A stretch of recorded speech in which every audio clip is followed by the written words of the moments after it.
मैं पराग सावंत हूं और मेरी मौत अब एक सवाल बन गई है।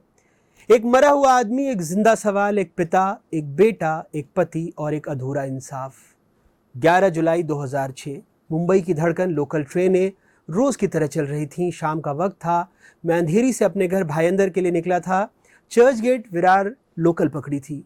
ट्रेन की खिड़की से हवा चेहरे से टकरा रही थी। मन घर पहुंचने की जल्दी में था। 5 मिनट पहले ही मैंने घर पर कॉल भी किया था, मैं आ रहा हूँ।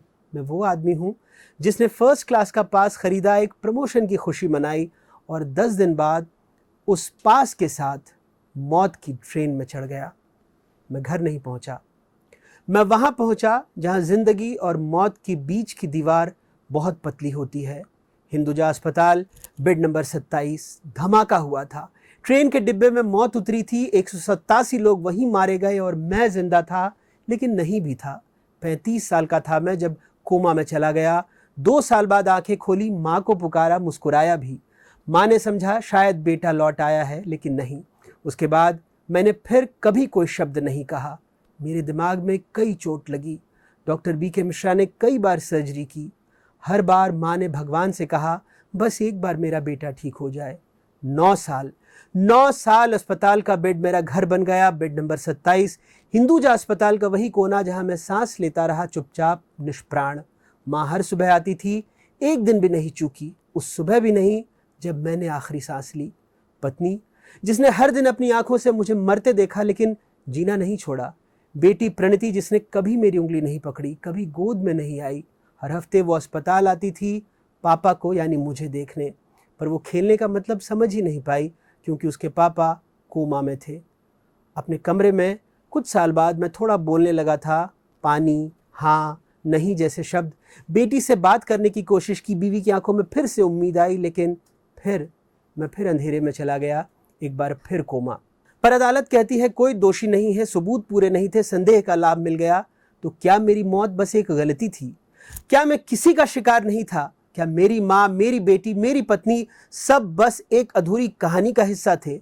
आज मैं सवाल करता हूं, पूछता हूं इस देश से, इस व्यवस्था से, इस जांच से, आखिर मेरी मौत के लिए जिम्मेदार कौन है? हाईकोर्ट ने कहा कोई सबूत नहीं। सारे सबूत नाकाफी थे। 12 में से किसी के खिलाफ ठोस तथ्य नहीं मिले।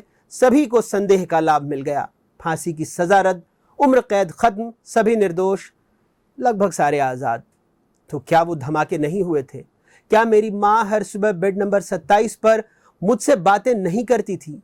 क्या मेरी बेटी प्रणति ने अपने पिता को कभी देखने का हक नहीं खोया था? मुझे मारा किसने? किसने मेरी जिंदगी लूट ली? किसने मेरे शरीर को बिस्तर पर जड़ कर दिया? और अगर किसी ने नहीं किया तो क्या ये जिंदा शरीर की 9 साल लंबी लाश किसी हादसे का शिकार बनी या ये कोई मजाक था? मुझे बताया गया जांच बेहतरीन थी।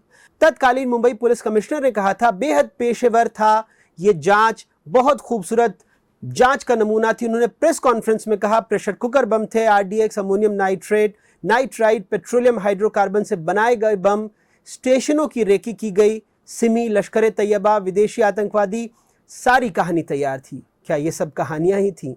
क्या ये सिर्फ स्क्रिप्ट थी या सच्चाई कुछ और थी?